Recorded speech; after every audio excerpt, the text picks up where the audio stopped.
할렐루야! 오늘은 세종을, 내일은 대한민국과 온 땅에 전도와 선교의 사명을 감당하는 세종순복음 드림교회입니다. 하나님의 사랑과 은혜가 치유와 응답이 있는 성령 충만한 교회입니다. 구독과 중보기도로 드림가족이 되어보세요. 오늘도 주 안에서 참 좋은 날입니다. 나누어야 행복이 온다는 제목으로 은혜를 나누겠습니다.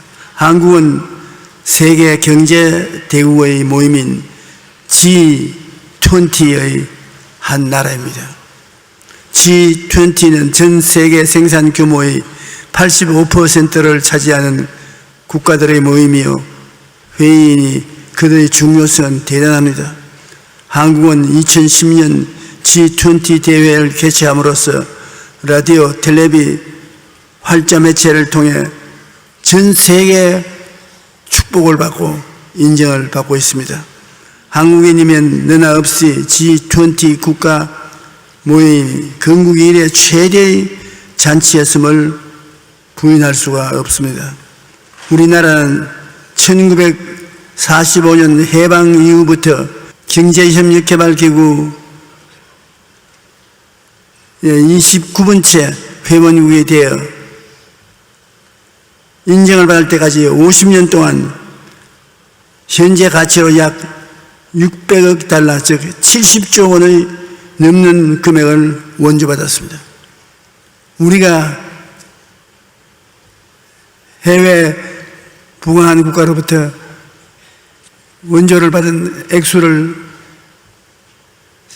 들여다보면 입이 딱 벌어지는 것입니다. 70조 원을 원조를 받았어요. 그런데 이렇게 나눔을 받던 나라가, 나누어 주는 나라가 되었다는 것은 기쁘고 자랑스럽기 한이 없는 일입니다. 나눔은 행복입니다. 이 세상에 참된 행복을 누리려면 나누어야 되겠습니다. 행복하기 때문에 나누는 것이 아닙니다. 나누기 때문에 행복이 다가오는 것입니다. 탐욕은 악입니다. 물질이나 부여 그 자체는 나쁘지 않습니다. 돈을 많이 벌고 돈을 많이 저축하고 그렇게 하는 것은 절대로 나쁘지 않습니다. 그러나 참 탐욕이 생기면 물질이나 부여를 악어 때가 묻도록 만들어버리는 것입니다. 욕심이나 탐욕이 들어오면 다 나빠집니다. 예수님께서도 탐심은 곧 우상숭배라고 했는 것입니다. 우상숭배는 하나님이 굉장히 미워하시는 것인데 탐심은 곧 우상숭배라고 말한 것입니다. 탐욕이 생기면 물질이나 부여를 악의 때가 묻도록 만들기 때문입니다. 전도서 7장 7절에 탐욕이 지혜로운 자를 우매하게 하고 뇌물이 사람의 명철을 망하게 한다고 했습니다. 물질이나 부여는 그것으로 하나님과 이웃을 섬기면 얼마든지 선이 되는 것입니다.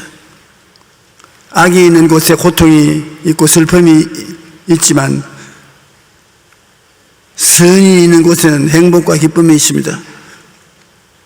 잠언서 14장 21절에 이웃을 없인 여기는 자는 죄를 범하는 자요, 빈곤한 자를 불쌍히 여기는 자는 복이 있는 자다.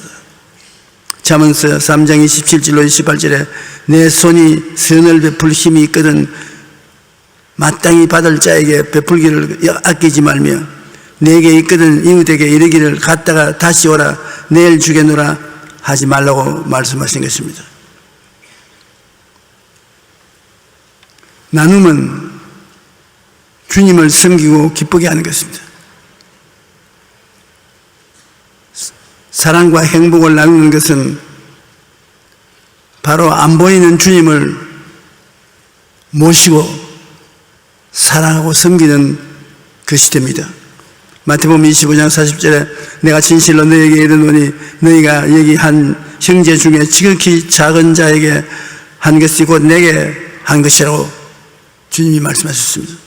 잠언서 19장 17절에도 가난한 자를 불쌍히 여기는 것은 야훼께 구워드리는 것이니 그의 선행을 그에게 갚아주시리라. 가난한 사람을 돌봐주는 것은 주님께 꾀주는 것이에요. 제가 목회 중에 교회로서는 다른 교파에 비교해서 못지않게 많이 원조를 했습니다. 지금도 우리 이용훈 목사 많은 원조를 하고 있습니다. 그 원조를 하게 된 이유가 잠언서 19장 17절 읽다가 제가 영감을 받아서 원조를 하기 시작하는 것입니다. 가난한 자를 불쌍히 여기는 것은 야훼께 구워드리는 것이니 그의 선행을 그에게 갚아주리라. 우리가 가난한 사람들 얼굴에 예수 그리스도를 보아야 되는 것입니다. 가난한 자를 도와주는 것은 예수님을 도와주는 것이다. 예수님께서 반드시 갚아준다. 참 놀랍게 가난한 사람들을 위해서 원조를 많이 하고 주의 영광을 위해서 헌금을 한 사람은 나중에 자기가 부족함에 이르렀을 때, 자기가 도움을 받아야 될 때 기도가 담대하게 나오고 놀라운 응답이 오는 것입니다. 참으로 깜짝 놀랄 만한 응답이 오는 것입니다. 주님이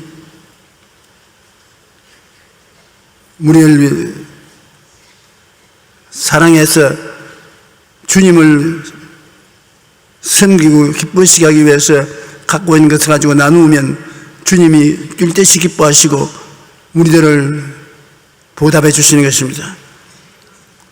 사랑과 행복을 이웃과 나누지 않은 것은 주님을 박대하고 멸시함으로 하나님의 심판을 받게 되는 것입니다. 가난하고 헐벗고 굶주린 사람 못 본 채하고 지나가는 것은 주님을 박대하는 것입니다. 나는 우리 여의도 순복음교회가 때를 얻든지 못 얻든지 열심을 다해서 이웃을 섬기고 있는 것을 볼 때 굉장히 마음이 즐겁습니다. 왜냐하면 우리 성도들이 주님의 도우심을 받을 터전을 마련하고 있다는 것입니다. 우리 성도 여러분께서 필요한 도움을 기도할 때 주님이 언제나 허락해 주실 줄 알고 있기 때문인 것입니다. 마태복음 25장 45절로 46절에 내가 진실로 너에게 이르노니 이 지극히 작은 자 하나에게 하지 아니한 것이 곧 내게 하지 아니한 것이라. 그들은 음벌에 의인은 영생에 들어가라. 반드시 도와줄 수 있는데도 불구하고 도와주지 않은 것은 범죄에 소속한 것입니다. 잠언 14장 31절에 가난한 사람을 학대하는 자는 그를 지으신 이를 멸시하는 자요 궁핍한 사람을 불쌍히 여기는 자는 주를 공경하는 자라고 말했던 것입니다. 그러므로 이웃을 도와주든 안 도와주든 상관할 건 뭐냐, 그렇게 간단하게 말할 일이 아닙니다. 주님께서는 잘 사는 사람에게 잘 살도록 만들어주신 것은 잘못 사는 사람을 도와주기 위해서 그렇게 하신 것입니다. 우리나라 같은 나라가 여러분 생각해 보십시오. 1945년 8월 15일 날 해방됐었을 때 그때 우리 한국은 세계에서 제일 가난한 나라였었습니다. 저는 해방둥이고 또 6.25 사변을 지내온 사람이었던 가난이 무엇인지를 알 수 있습니다. 엄청나게 우리 가난했습니다. 참 우리가 우리를 봐도 불쌍합니다. 그런 나라가 잘 사는 사람들로부터 70조 원을 도움받았다. 70조 원은 얼마인지 머리도 안 돌아가는데 계산이 됩니까? 70조 원의 원조를 받아서 그 원조가 온전히 우리 국민 경제 발전에 사용되지 못한 것도 들어있었습니다. 부패 부정으로 말미암아 잘못된 데 사용된 것도 있겠지만, 그러나 그 도움 전체가 우리 한국 산업의 기반을 닦고 우리 삶의 길을 닦아서 오늘날 이렇게 잘 살게 된 것입니다. 사람이 잘 살게 되어야 밖에 나가도 대접을 받습니다. 어깨에 힘도 들어가고요. 못 살게 되면 어디에 가도 어깨가 이렇게 수그러지는 게 얼굴을 내밀 수가 없습니다. 우리는 오늘날에 세계 어느 곳에 가도 어깨 쫙 펴고 살 수가 있습니다. 왜냐하면 가난한 자를 도와주기 때문인 것입니다. 돈을 사용해야 되는 3대 원리가 있습니다. 탐심으로 돈의 노예가 되는 것은 악한 것이지만 돈을 올바로 벌고 올바로 사용하면 많은 이들에게 행복과 기쁨을 줄 수 있습니다. 감리교의 창시자 존 웨슬리 목사님은 성도들에게 돈 사용에 대한 3대 원리를 말씀하셨습니다. 첫째, 열심히 돈을 벌어라. 돈 못 벌면 사람 대우를 받지 못하기 때문에 열심히 돈 벌어라. 둘째는 할 수 있는 대로 돈을 많이 저축하라. 벌었다고 다 써버리면 안 된다. 저축하라. 셋째는 할 수 있는 대로 많이 나누어 주라. 주를 믿지 않은 사람이 요한 웨슬레 목사님의 집회에 참석해서 요한 웨슬레 선생이 열심히 돈을 벌어라. 그러니까 이 올바른 목사 만났다. 그래야지. 돈이 나쁘다고 하는 건 뭣도 모르는 놈이 하는 것이다. 이 목사 참된 목사다. 둘째, 할 수 있는 대로 돈을 많이 저축하라. 진짜로 좋은 목사네. 돈 도와달라고 손 내밀는 때마다 돈을 주면 안 되지 않느냐. 모아야지. 그 다음 셋째, 할 수 있는 대로 많이 주어라 하니까 뭐라? 많이 주라고? 잘 나가다가 그만 잘못 가네. 에이, 이 교회 와서 설교 들을 이유가 없다고 떠나갔다는 것입니다. 세 번째 원리가 가장 중요하다고 강조했는데, 열심히 벌고 저축해서 나누는 생활을 사는 것이 물질과 대한 우리의 관계가 된다고 말하는 것입니다. 돈은 잘 벌어질 때도 있고 잘 못 벌 때도 있습니다. 그래서 열심히 돈 벌어서 저축했다가 어려운 일 당할 때 함께 서로 도와주는 것이 하나님의 뜻인 것입니다. 나누면 더 큰 축복을 누리게 되는 씨앗인 것입니다. 하나님은 우리에게 무조건하고 너희 포켓에 있는 것 다 내주고 너는 빈손 들고 고생하라는 것이 아닙니다. 심고 기르는 법칙을 반드시 우리가 알아야 되는 것입니다. 성경 말씀에 누가복음 6장 38절에 주라 그리하면 너희에게 줄 것이니 곧 후이 되어 누르고 흔들어 넘치도록 하여 너희에게 안겨 주리라. 너희가 헤아리는 그 헤아림으로 너희도 헤아림을 도로 받을 것이니라. 주라 그리하면 돌려줄 것이다. 여러분, 우리가 조그마한 그릇에 담아서 주면 그게 담아서 돌려줄 때도 조그만 짐 들어올 거 아닙니까? 아예 그릇이 커야 돼요. 우리 구약성경에 보면 한 과부가 남편이 세상을 떠서 살 길이 막연했습니다. 빚을 많이 졌는데 빚쟁이들이 와서 자식들을 전부 종으로 팔아서 빚을 청산하라고 하는 것입니다. 그래서 그 여인이 엘리사를 찾아가서 당신의 종이 착하고 좋은 사람인 줄 당신이 잘 알지 않습니까? 나 모아놓은 돈 없이 죽어서 빚이 재산 같은데 자식들을 팔아서 갚으라고 하니 이 일을 어떻게 합니까? 그러니까 엘리사가 이 부인을 자세히 보시더니 집에 돌아가서 이웃에서 그릇을 빌리십시오. 그 전에 집에 무엇이 있습니까? 아무것도 없고 병에 기름이 조금 있을 따름입니다. 그러면 가서 그릇을 빌리되 빌릴 수 있는 한도 내에 많이 빌려서 문을 닫고 그 병의 기름을 그 그릇에 부으세요. 그래서 집에 돌아와서 애들에게 얘야 이웃에 와서 그릇을 빌려라. 그 옛날에는 플라스틱 그릇도 없었기 때문에 그릇이 많지 않았어요. 있는 힘을 다해서 그릇을 빌려서 집 마당에 가득하게 해놓고 난 다음에 그 다음 병에 있는 기름으로 부으니까 아무리 부어도 기름은 졸졸졸졸졸졸 늘 나오는 겁니다. 여러분, 하나님은 없는 것을 있게 하는 전문입니다. 오병이어로 5,000명 모이고 12바구니 남게 했지 않습니까?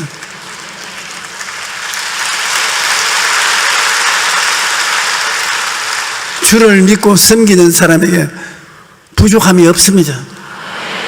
우리가 믿음을 잘못 믿으면 그렇게 되지만 잘 믿는 사람은 하나님은 언제나 부족함이 없이 공급하는 것을 알 수 있습니다. 그 부인이 그래서 기름을 붓는데 기름에 가득 차면 또 옮겨라, 또 가져오너라, 또 나중에는 또 기름 병을 옮겨놓고 그릇 가져오너라. 그러니까 어머니 이제 그릇이 없습니다. 아주 그냥 그릇마다 기름이 철철 넘칩니다. 그래 엘리사에게 가서 기름이 모든 그릇에 넘쳐난다고 하니까 엘리사가 그걸 팔아가지고서 그 돈으로 빚을 갚고 나머지는 생활비에 사용하라고 그렇게 말한 것입니다. 주라 그래야면 돌려줄 것이니 곧 후이되어 눌러 얹어 넘치게 안겨주는데 여기에서도 우리가 주고받는 법칙에 의해서 빌려주고 마음속에 하나님께 돌려받을 때 큰 그릇에 돌려받을 것을 꿈꾸어 보아야 되는 것입니다. 우리가 생각하고 꿈꾸는 것이 우리의 삶의 안내자가 되는 것입니다. 여러분, 생각과 꿈은 여러분을 만들어가는 것입니다. 여러분이 긍정적으로 생각하고 적극적인 꿈을 꾸면 생각과 꿈이 그것이 이루어지도록 여러분을 이끌어가는 것입니다. 우리 예수 믿는 사람 우리 힘으로만 산다고 생각하지 마십시오. 여러분이 성경을 읽고 마음속에 하나님의 은총을 생각하고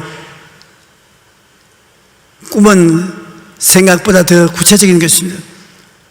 꿈을 바라보면 생각과 꿈이 손을 잡고 이리 오시오, 으이샤, 으이샤 여러분을 이끌고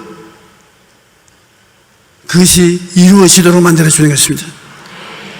그냥 가만히 있지 마세요. 여러분이 인생을 사는 것도 있지만은 여러분이 기도하고 꿈꾸는 사람은 생각과 꿈이 여러분을 이끌어가는 것입니다. 가만 보면 희한합니다. 희한하게 이끌어가요. 없는 것을 있게 하시고 안 보이는 것이 보이게 하시고 갖고 있지 않는 것을 갖게 꿈이 이끌어가는 것입니다. 꿈이 없는 백성은 망한다고. 우리가 꿈이 없으면 여러분을 이끌어갈 곳이 없지 않습니까? 그러니 그 자리에 망하고 마는 것입니다. 개인도 집안도 국가도 꿈이 있으면 꿈이 여러분에게서 이리 오십시오, 따라오십시오 안내해서 이루어지게 하는 것입니다. 여러분께서 앞으로 희한한 일을 경험하고 살려거든 꿈을 꼭 꾸십시오. 그리고 하나님께 기도하면 꿈이 여러분을 이끌어가는 것입니다. 희한한 일이 생기는 것입니다. 사도행전 20장 35절에 범사에 여러분에게 모범을 보여준 바와 같이 수고하여 약한 사람들을 돕고 또 주 예수께서 친히 말씀하신 바 주는 것이 받는 것보다 복이 있다 하심을 기억해야 할 것이다. 주는 분이 받는 것보다 복이 있는 것은 사실 아닙니까? 성경에 보면 이방인 장교가 있었습니다. 이방인 장교 이름은 고넬료인데 자기 밑에 100명의 군대를 거느리고 있으면 백부장이라고 말합니다.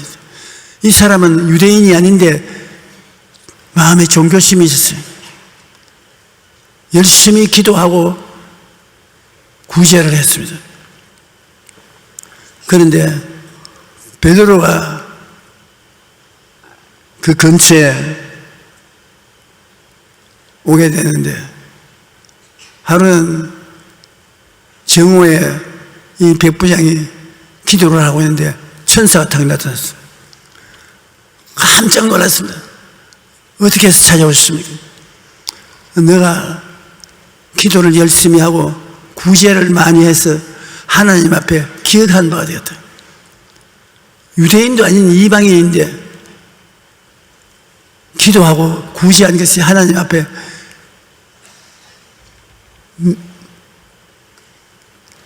올라가서 하나님이 기억한 바 되었어. 베드로를 불러라. 너에게 구원의 길을 가르쳐 줄 것이다. 그래 병사를 보내서 베드로 묵는 집에 가서 베드로를 모시고 왔습니다.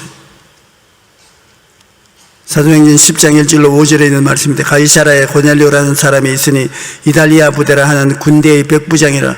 그가 경건하여 온 집안은 것 더불어 하나님을 경외하며 백성을 많이 구제하고 하나님께 항상 기도하더니 하루는 제9시쯤 되어 환상 중에 밝히 보매 하나님의 사자가 들어와 이르되 고넬료야 하니 고넬료가 주목하여 보고 두려워 이르되 무슨 일입니까? 천사가 이르되 내 기도와 구제가 하나님 앞에 상달되어 기억하신 바 되었으니 내가 지금 사람을 곧바로 보내어 베드로라 하는 시몬을 청하라.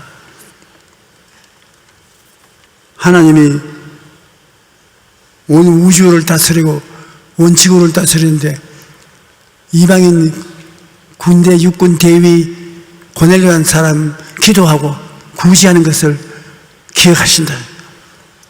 그러니 하나님은 우리 머리털 하나도 헤아리고 계신다.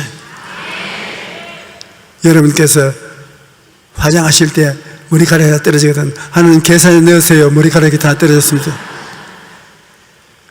그만큼 하나님은 우리를 살피신다는 것입니다. 베드로의 설교를 통해서 구원받고 성령받고 침례받아 하나님 백성이 되도록 만들어준 것입니다. 베드로가 이 말을 할 때 성령이 말씀되는 모든 사람에게 내려오시니 베드로와 함께 온 할례 받은 신자들이 이방인들에게도 성령 부어주심으로 말미암아 논란이 있는 방언을 하며 하나님 높임을 들음이라. 이에 베드로가 이르되 이 사람들이 우리와 같이 성령을 받았으니 누가 너희 물로 침례 베품을 금하리요 하고 명하여 예수 그리스도의 이름으로 침례를 베풀리라. 하나님께서 기도하고 구제하는 고넬료를 이쁘게 보시고 베드로를 통해서 하나님 말씀을 전하게 하시고 믿음으로 말미암아 죄사함을 받고 구원받고 성령 충만이 받는 은총을 얻도록 해 주셨습니다. 그러므로 내가 뭐 이렇게 한다고 누가 알아주나? 절대 그렇지 않습니다. 하나님께서 여러분이 기도드리는 것 다 듣고 계십니다. 구제하는 것 다 기억한 바 되어 있습니다. 그래서 심고 거두는 법칙에 의해서 여러분이 심어놓은 것이 필요할 때는 다 거두게 되는 것입니다.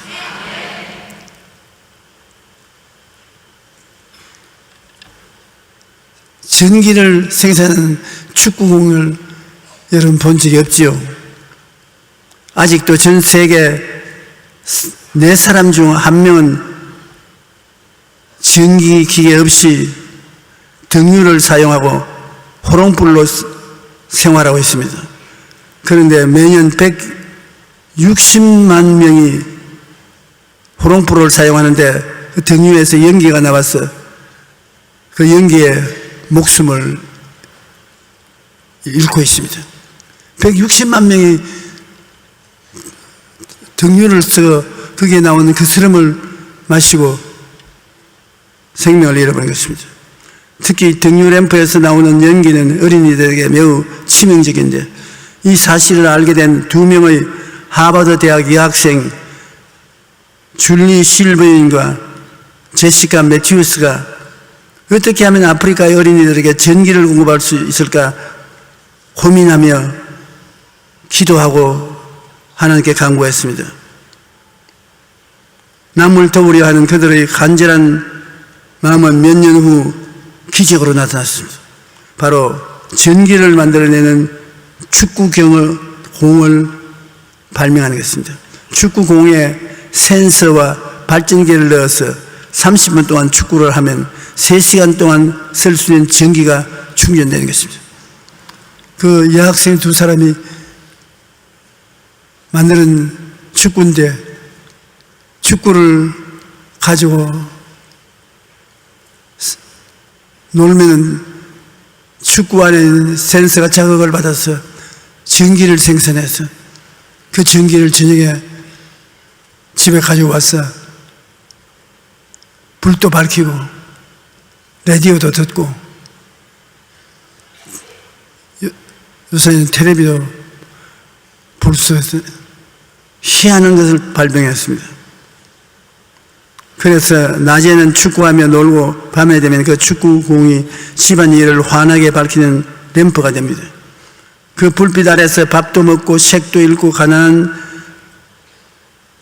전자제품도 사용할 수가 있게 된 것입니다. 현재 이 축구공을 만들어 보급하는 일에 많은 사람이 후원하고 있는데 도움을 주는 외에도 의도 받는 이도 모두 행복합니다. 자기가 가진 재능의 물질로 하나님 이웃을 섬기면 이처럼 많은 사람이 행복과 기쁨을 누릴 수가 있는 것입니다. 여기 역시 내 기술과 내 노력으로 이웃을 편하게 하고 잘 살게 하려 하면 도움을 받는 자도 행복하고 도우는 자도 행복하는 것입니다. 평생 인도의 비민가에서 봉사했던 테레사 수녀는 그처럼 힘든 봉사를 평생 할 수 있었던 이유에 대해 이렇게 말했습니다. 가난한 사람들이 그들 얼굴 속에 예수님을 보이기 때문에 그가 인도에 봉사하지 않을 수 없었다는 말을 했습니다. 우리는 가난하고 약한 자들을 돌아봄으로써 주님을 사랑하고 섬기는 일을 할 수 있는 것입니다. 마태복음 25장 40절에 너희가 여기 내 형제 중에 지극히 적은 자 하나에게 한 것이 곧 내게 한 것이라 주님께서 그렇게 말씀하시는 것입니다. 만약 주님께서 여러분 집에 신방 오신다면 상다리가 부러지도록 대접할 것입니다. 아무리 가난해도 주님께 냉수 한 그릇 드리지 못할 집은 없을 것입니다. 그런데 주님께서 신방을 오시지 않아도 주님께 냉수 한 그릇 대접할 수 있는 방법이 있습니다. 바로 우리 주변에 가난한 이웃을 찾아가서 예수 이름으로 냉수 한 그릇 대접하면 예수님이 직접 대접받은 것과 같다고 성경은 말하고 있는 것입니다. 예수님이 말씀하시기를 누구든지 제자의 이름으로 이 적은 자 중 하나에게 냉수 한 그릇 주는 자는 내가 진실로 너에게 이르노니 그 사람이 결단코 상을 잃지 아니하리라. 그러므로 우리는 어려운 이웃들을 돌아보고 나누고 베푸는 삶을 통해 우리 주님을 대접하게 되는 것입니다. 저는 제가 전도사를 일할 때부터 시작해서 우리 교회에 50년 동안 목회하는 동안에 신은 구두가 많아요. 그래서 신을 신은 구두도 한 50켤레 돼요. 옷도 그때부터 입은 양복이 수십 벌 있어요. 신이 필요한 사람들에게 오세요. 그리고 양복이 필요한 사람 오세요. 그거 다 정리하고 싶습니다. 더구나 오늘 이 설교를 하고 난 다음에 이 설교가 여러분이 들으라고 한 것이 아니라 날 들으라고 한 것이기 때문에 벽장에 걸려있는 게 좋지 않습니다. 옷이 필요한 사람 오십시오.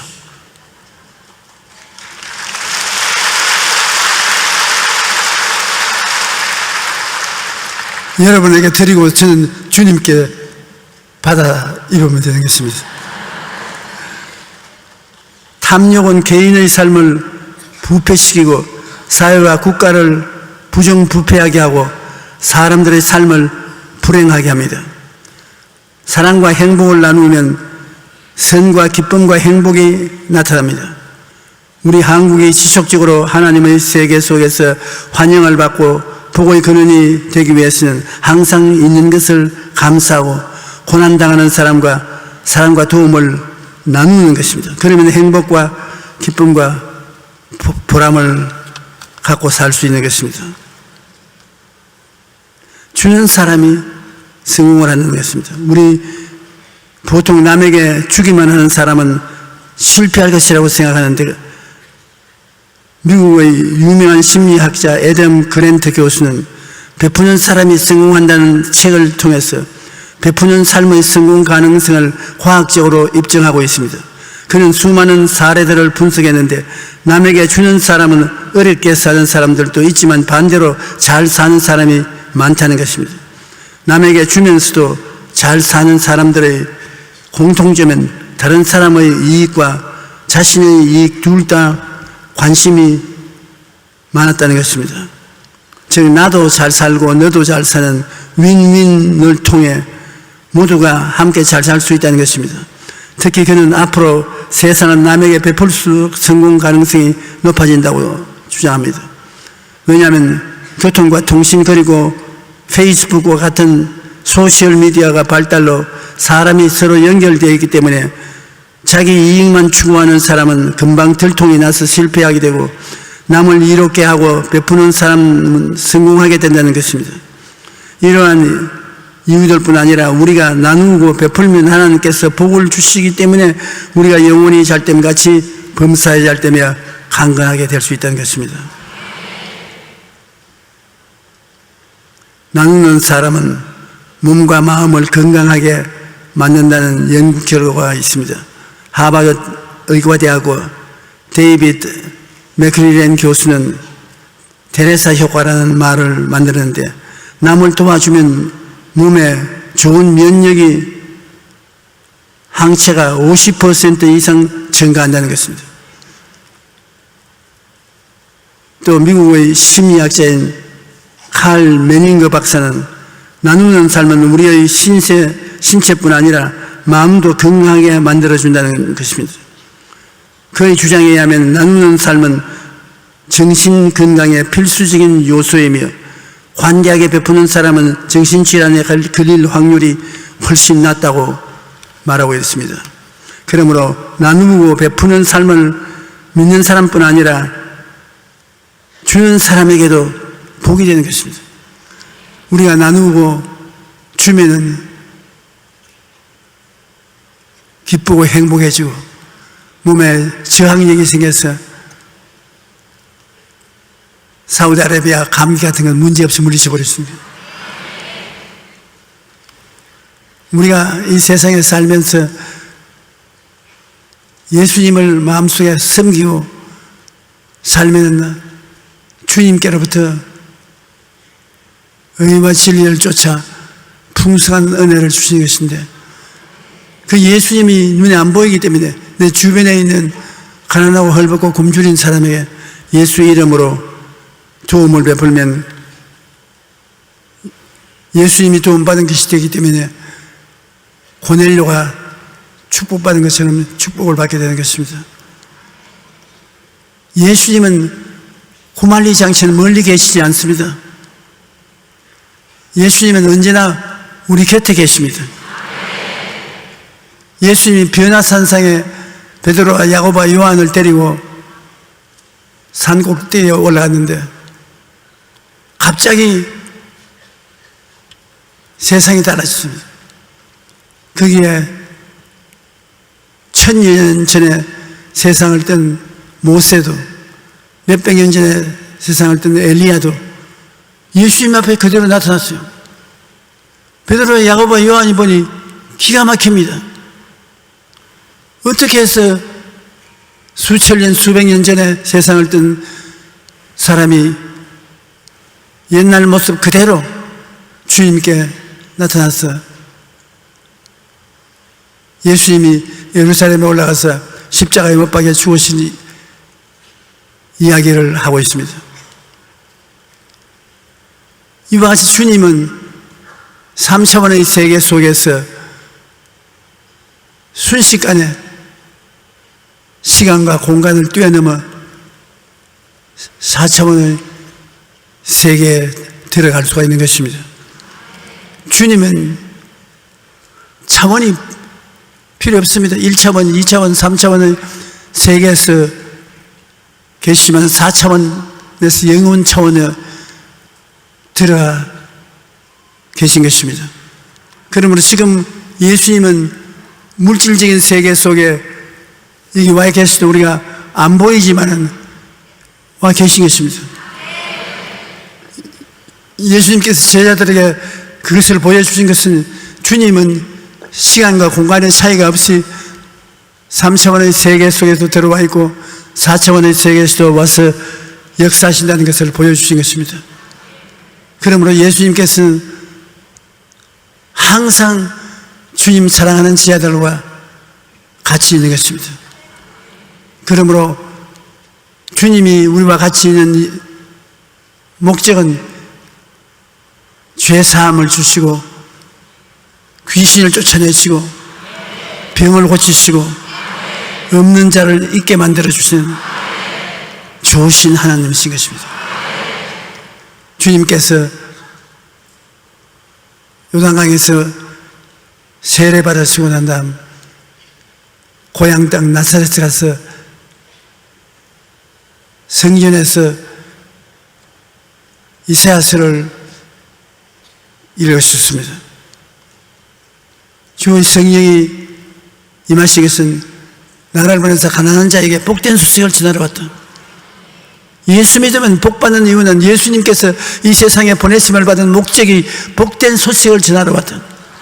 여러분에게 복된 소식을 전하러 왔다는 것입니다. 그러므로 우리는 언제든지 긍정적인 마음을 가지고서 예수님이 우리와 함께 계신다는 것을 알아야 되는 것입니다. 포로된 자에게는 자유를 주러 받다. 마귀에 포로되고 죄악에 포로된 자에게는 자유를 주고 눈먼 자에게는 다시 보게 한다. 육신의 눈이 아닌 영적인 장님이 다 되어 있는데 그 눈을 열어서 영적인 세계를 보게 해준다. 여러분은 눈을 열어서 영적인 세계를 보게 해주시기 때문에 예수를 믿고 오늘 교회에 나와 계신 것입니다. 눌린 자를 자유케 하고 마귀가 와서 누르면 병이 걸리는 것입니다. 누른 자를 자유케 하고 하나님의 은혜의 해를 전파로 받다.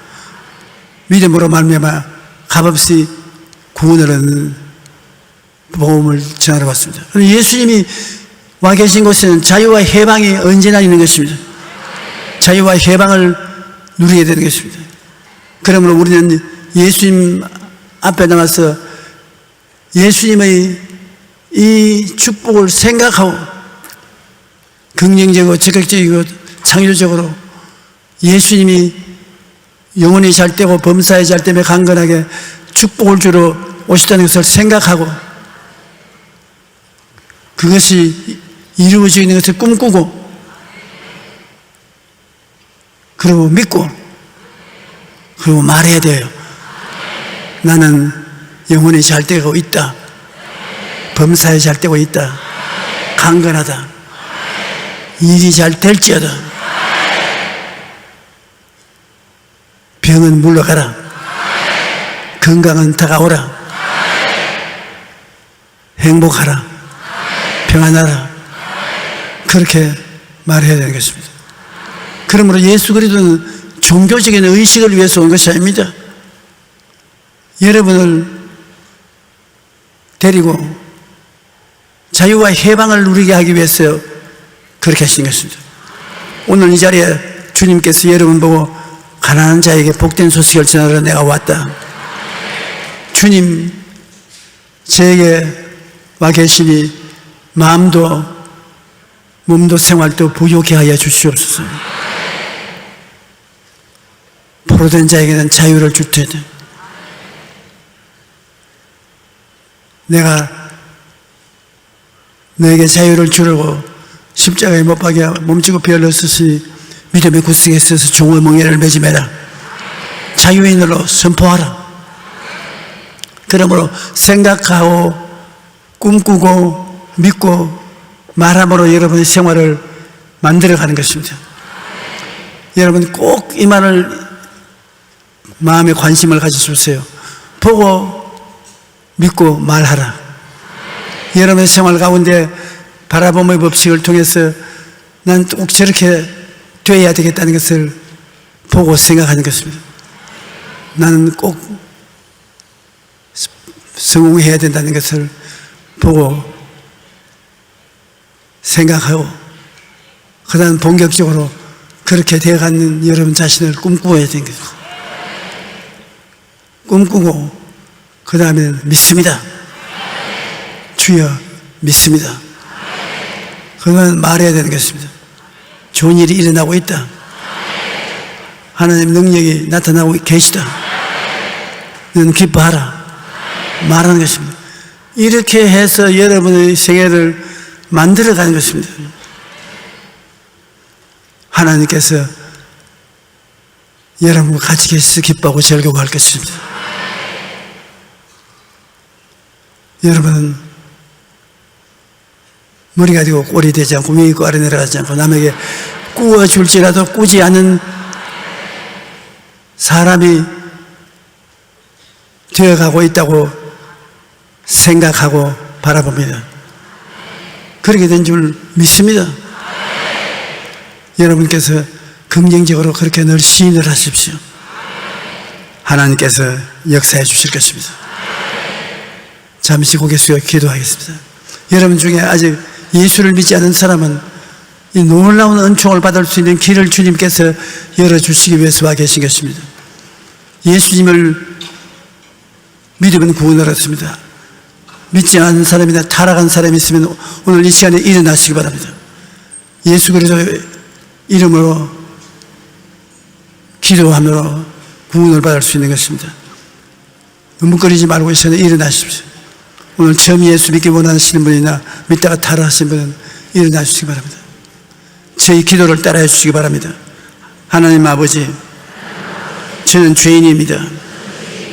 어디에서 와서 왜 살며 어디로 가는지 알지 못하고 방황하며 지났습니다. 저희 죄를 위하여 십자가에서 죽으시고 부활하신 예수님을 제 구주로 모셔드립니다. 저는 하나님의 자녀가 되었습니다. 지금부터 영원토록 주님과 함께 살겠습니다. 예수님 이름으로 기도드립니다. 아멘. 주님의 이름으로 구원받았습니다. 축하합니다. 자, 오늘은 하나님이 특별히 우리를 축복해 주시기 위해서 당신의 아들 예수 그리스도의 살을 찢어서 주시고 흘리신 피를 음료로 주시는 것입니다. 예수님의 살을 먹고 피를 마신다. 여러분, 뭘 떡을 떼어 먹고 포도주를 마시고 난 다음 살을 먹고 피를 마신다고 말을 하냐. 예수님이 생각해 보십시오. 물을 변하여 말 한마디에 포도주가 되어버리고 말고. 떡, 어린아이가 가져온 떡입니다. 그것을 하나를 가지고 몇천 명이 나누어 먹는다. 오늘 그 기적이 여러분이 일어날 것입니다. 믿음으로 그리스도의 몸을 먹고 피를 마셔서 주님이 여러분 안에, 여러분이 주 안에 들어가는 참 하나된 신앙생활로 나갈 수 있는 것입니다. 우리 잠시 동안 주여 세 번 부르고 통성으로 기도하십시다. 주여, 주여, 주여. 전능하신 아버지 하나님, 우리 주 예수 그리스도의 은혜와 사랑을 진실로 감사합니다. 예수 그리스도를 통해서 살을 먹고 피를 마시고 주님이 우리 안에, 우리가 주님 안에 들어갈 수 있는 은총을 주신 것을 감사합니다. 사랑이 많으신 우리 아버지 하나님이시여, 오늘 이 자리가 변화산상이 되게 도와주시옵소서. 주님께서 시간과 공간을 초월해서 나타나서 우리에게 은혜와 사랑과 생명을 허락하여 주시옵기를 간절히 기도하고 원합니다. 오 사랑이 많으신 주님이시여, 어제나 오늘나 영원토록 동일하시기 때문에 오늘 우리 가운데서 죄를 사하시고 귀신을 쫓아내시고 병을 고치시고 기적을 행하여 주시고 믿음을 주시옵기를 간절히 기도합니다. 오 살아계신 우리 아버지 하나님, 하나님 아버지의 영광과 능력을 우리 가운데 지금 나타내 주시옵소서. 오늘 성찬을 통해서 큰 은총과 사랑과 축복을 받게 하여 주시옵기를 간절히 기도합니다. 살아계신 우리 주님께서 역사하여 주시옵소서. 할렐루야, 할렐루야. 내가 곧 생명의 떡이니라. 너희 조상들은 광야에서 만나를 먹었어도 죽었거니와 이는 하늘에서 내려온 떡이니 사람으로 하여금 먹고 죽지 아니하게 하는 것이라. 나는 하늘에서 내려온 살아있는 떡이니 사람이 이 떡을 먹으면 영생하리라. 내가 줄 떡은 곧 내 세상의 생명을 위하여 내 살이라 하시니라. 그러므로 유대인들이 서로 다투어 이르되 이 사람이 어찌 능히 자기 살을 우리에게 주어 먹게 하겠느냐. 예수께서 이르시되 내가 진실로 진실로 너에게 이르노니 인자의 살을 먹지 아니하며 인자의 피를 마시지 아니하면 너희 속에 생명이 없나니라. 내 살을 먹고 내 피를 마시는 자는 영생을 가졌고 마지막 날에 내가 그를 다시 살리리니 내 살은 참된 양식이요 내 피는 참된 음료로다. 내 살을 먹고 내 피를 마시는 자는 내 안에 거하고 나도 그 안에 거하나니 살아계신 아버지께서 나를 보내심에 내가 아버지로 말미암아 사는 것 같이 나를 먹는 그 사람도 나로 말미암아 살리라. 이것은 하늘에서 내려온 떡이니 조상들이 먹고 죽은 것과 같지 아니하여 이 떡을 먹는 자는 영원히 살리라. 하나님 아버지여, 웬 은혜요 웬 축복입니까? 예수 그리스도의 살을 먹고 예수 그리스도의 피를 마셔서 예수 안에 들어가고 예수님 우리 안에 들어오셔서 하나가 되어 살 수 있게 만들어주시는 은혜가 얼마나 감사한지 말로 다 할 수가 없습니다. 주님이시여, 변화산상에 올라가서 천국의 은혜를 보여주신 것처럼 우리 속에 주님이 4차원의 영생을 나타내 주셔서 이 세상에 사는 동안에 당하고 있는 고난에서 다 해방되게 하여 주시옵소서. 죄를 멸하고 귀신을 쫓아내시고 병든 자는 다 고침을 받고 환경에 축복과 평안이 다가오게 도와주시옵소서. 오늘 성찬 때는 이 시간이 큰 기적의 잔치가 되게 하여 주시옵소서. 예수님 이름으로 기도합니다.